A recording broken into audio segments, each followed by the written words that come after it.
Mulai saya. Baik, selamat malam teman-teman. Pada kesempatan ini saya akan membawakan materi modul 4 yang berjudul Perspektif Global dari Visi Politik, Sosiologi, dan Antropologi. Next, Kak. Langsung saja pada poin yang pertama, yaitu perspektif global dari visi politik. Next, Kak.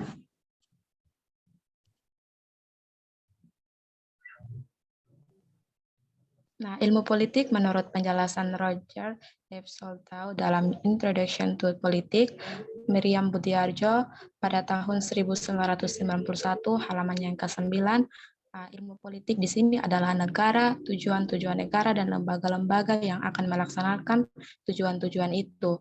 Hubungan antara negara dengan warga negaranya serta negara-negara lain. Next, Kak.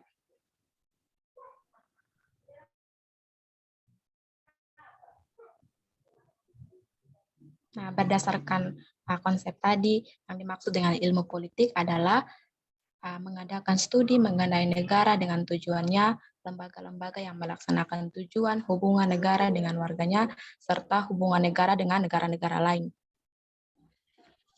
Next, Kak.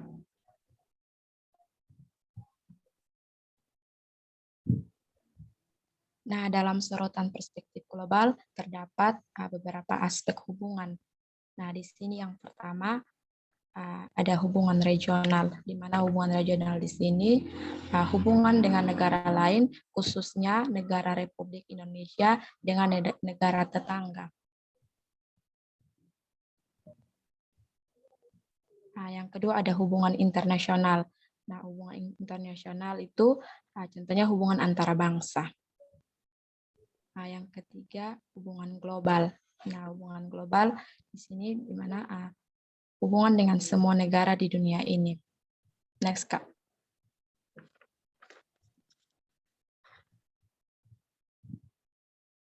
Nah, menurut pandangan politik, negara dengan tujuan dan lembaga-lembaganya dari waktu ke waktu mengalami proses perkembangan.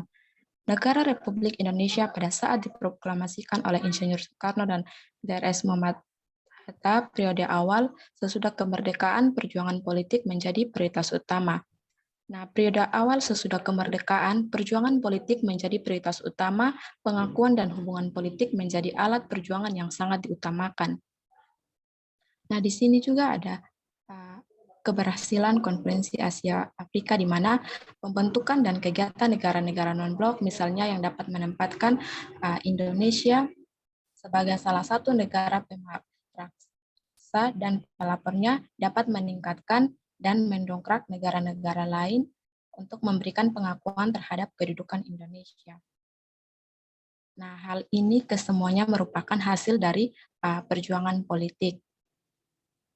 Kegiatan negara-negara non-blok misalnya yang dapat menempatkan Indonesia sebagai salah satu negara pemaksa dan pelapornya dapat meningkatkan dan mendongkrak negara-negara lain dan juga memberikan pengakuan terhadap kedudukan Indonesia.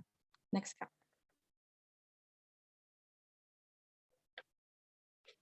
Nah, Indonesia berpegang pada garis politik luar negeri yang bebas aktif dan juga mendapatkan kepercayaan untuk ikut di berbagai kegiatan penyelesaian pertikaian politik internasional seperti konflik di Kamboja, Filipina, Bosnia, Palestina, Israel, dan lain-lain yang kita kenal dengan pasukan Garuda. Next, Kak.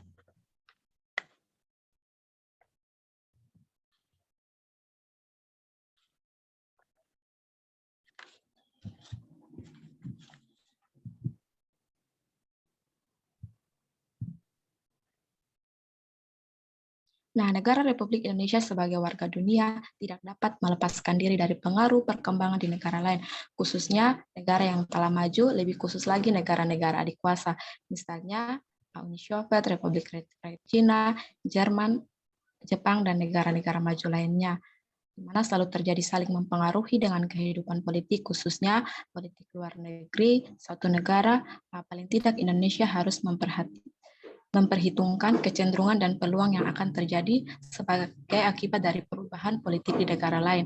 Nah, tentunya kita ketahui atau kita telah menyimak dari berbagai media massa tentang pelaksanaan konsep yang dikemukakan oleh Gorbasi yang ada, yaitu ada dua konsep, yaitu yang pertama ada konsep glasnost atau keterbukaan, dan yang kedua ada konsep perestroika atau pembaharuan. Nah, Uni Soviet sebagai salah satu negara kuasa sosialisme, komunisme semata-mata didasarkan pada kekuasaan militer tanpa didukung oleh perekonomian yang kuat. Next.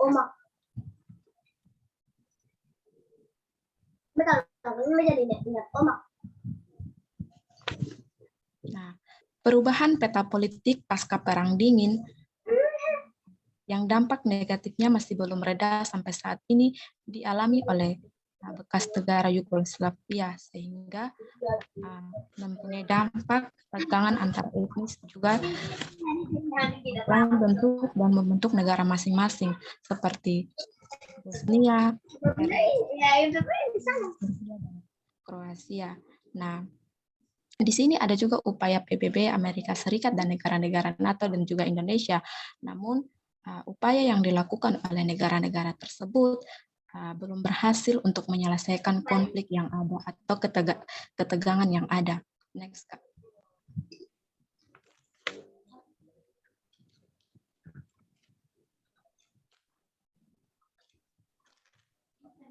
Nah, keruntuhan tembok Berlin yang memisahkan Jerman Barat dengan Jerman Timur menjadi landasan perubahan peta politik di Jerman. Nah, di mana Jerman Timur yang semula termasuk blok Timur atau blok komunis meleburkan diri ke dalam Federasi Jerman.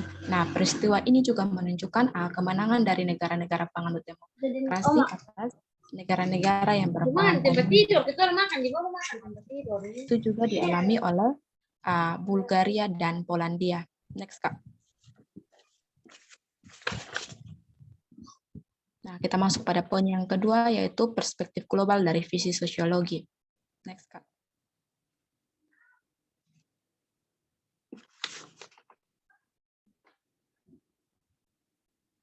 Nah, teman-teman, menurut Frank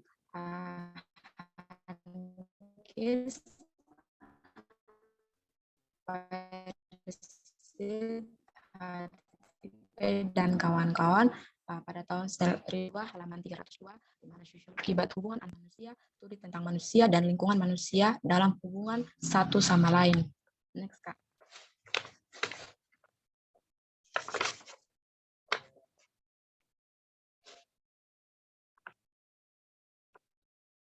Nah, teman-teman, motif interaksi sosial yang terjadi sangat beragam, bisa bermotif ekonomi, budaya, politik, dan juga bersifat majemuk seperti halnya motif ekonomi, politik, budaya, dan lain-lain.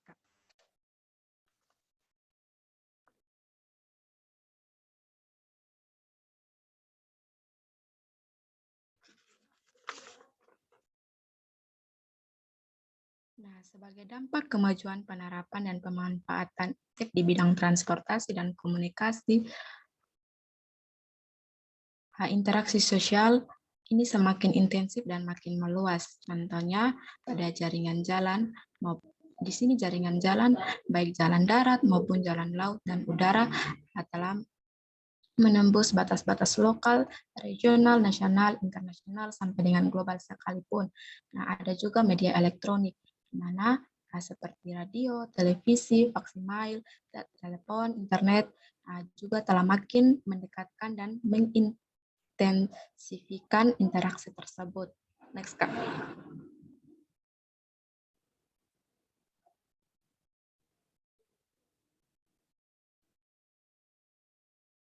Nah, teman-teman, di sini ada terdapat dua jenis interaksi sosial, di mana yang pertama ada interaksi sosial yang langsung atau tatap muka dan tidak langsung, di mana melalui berbagai media yang makin intensif dan meluas, sehingga membawa perubahan sosial. Nah, kemajuan sosial yang berdampak luas terhadap opini, kecerdasan, nalar, dan wawasan manusia yang mengalaminya, di mana ilmu pengetahuan dan pengenalan teknologi yang terbawa oleh pihak kemudian diterima oleh pihak lain melalui berbagai media berdampak luas terhadap tatanan sosial, baik itu material maupun non-material. Nah, pada slide selanjutnya saya akan menjelaskan tentang dampak luas terhadap tatanan sosial yang baik dampak material maupun non-material. Next, Kak.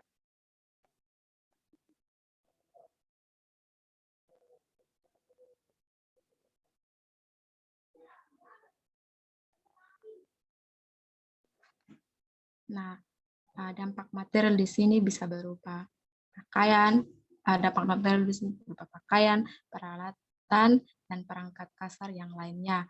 Nah, dan juga tidak hanya terbatas digunakan serta dimanfaatkan oleh orang tertentu, melainkan telah memasuki kehidupan segala lapisan masyarakat secara lokal, regional, bahkan juga sudah mengglobal. Yang kedua ada mie instan. Nah, misalnya dari berbagai merek dan juga pakaian dan jeans, pizza, hamburger, dan lain-lain telah masuk dalam kehidupan perkotaan, pedesaan secara regional dan bahkan global. Dan yang terakhir ada makanan khas. Misalnya seperti dodol Garut, kacang Bali, kacang mete buton, manisan Cianjur, oncom Bandung, dan masih ada lagi makanan khas daerah lain, tidak lagi hanya ada di tempat asalnya semula, melainkan telah menyebar ke segala tempat, bahkan juga telah menjadi kebutuhan di mancanegara. Nah, selanjutnya ada berupa non-material, misalnya dalam lingkungan pergaulan sehari-hari. Juga kita seperti yang kita ketahui, misalnya bersalaman, berciuman, tepuk punggung, tegur sapa ala barat, itu telah masuk ke dalam tata kehidupan orang Indonesia.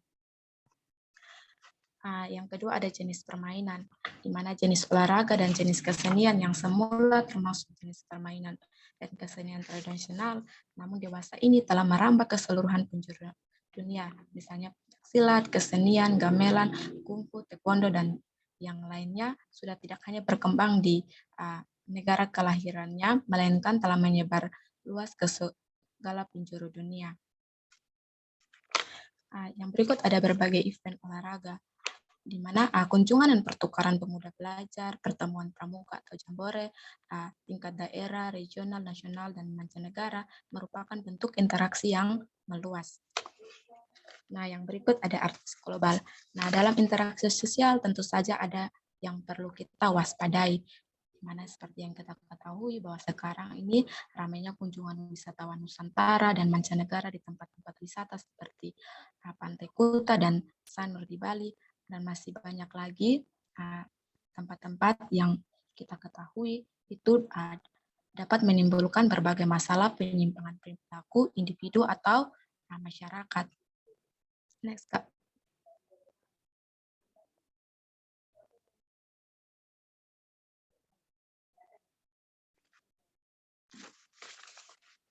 Nah, masalah sosial yang global ini merupakan penghancuran umat dalam jangka waktu yang relatif cepat dan dapat meracuni generasi muda.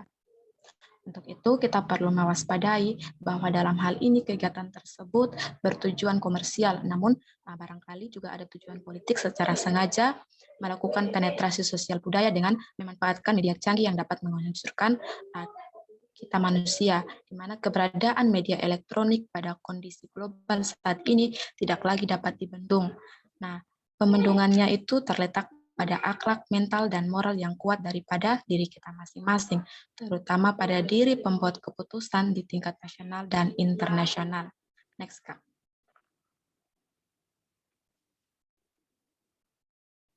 Nah, bila kita simak atau kita mendengar penjelasan atau ilustrasi singkat tadi, maka akibat interaksi sosial yang makin intensif sampai ke tingkat global menunjukkan perubahan sosial di masyarakat sampai ke proses modernisasi.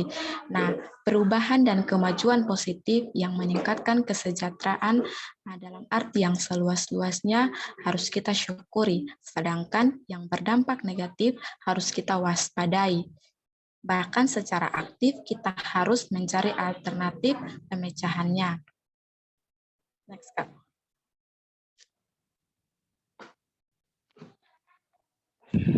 Nah, kita masuk pada poin yang terakhir adalah perspektif global dari visi antropologi. Next, Kak.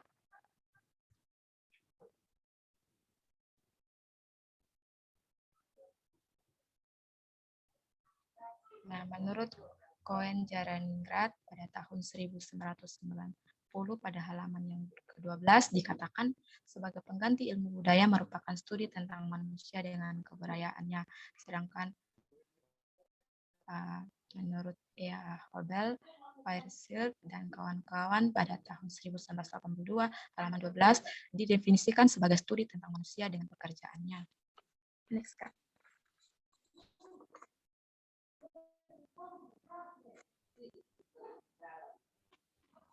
Nah, teman-teman, pada hakikatnya perkembangan aspek kehidupan yang mengharuskan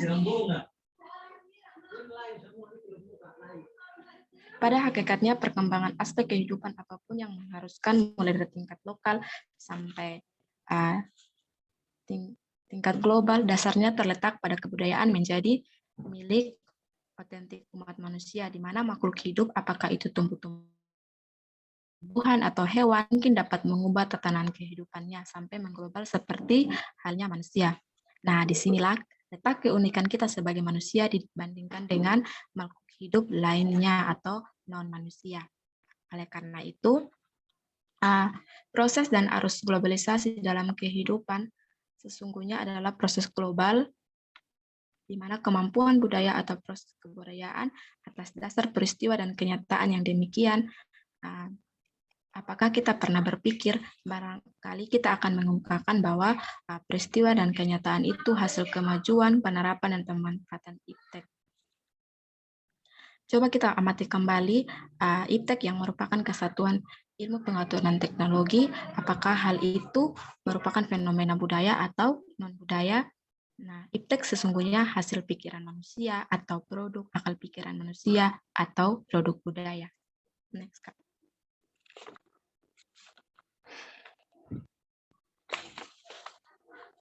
Nah, selanjutnya sudut pandang antropologi terhadap perspektif global berarti mengamati, menghayati, dan memprediksi perkembangan budaya secara menyeluruh.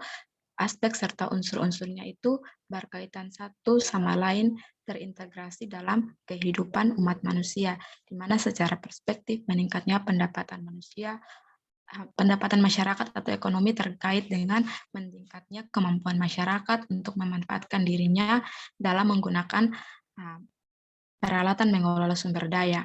Hal ini tidak dapat dilepaskan dari pendidikan yang diperoleh atau budaya dalam arti yang seluas-luasnya melalui pendidikan formal, non-formal, dan informal.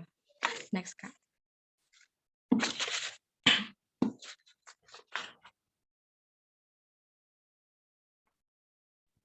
Nah, teman-teman, perkembangan budaya atau daya pikir dengan kebudayaan atau hasil daya pikir sebagai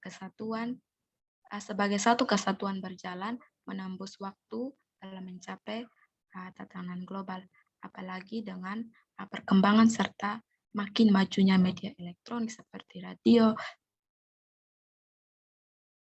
internet. Di sini menurut Marshall menyebabkan terjadinya global village atau dusun global yang mencerminkan terhembusnya batas-batas lokal dan regional di mana membentuk tatanan kehidupan mendunia.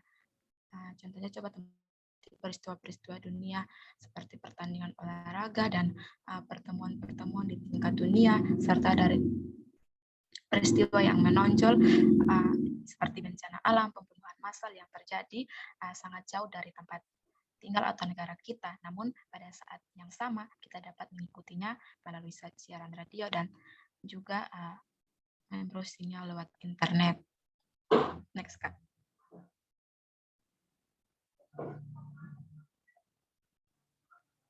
Nah, demikian pemaparan materi dari saya. Sekian dan terima kasih.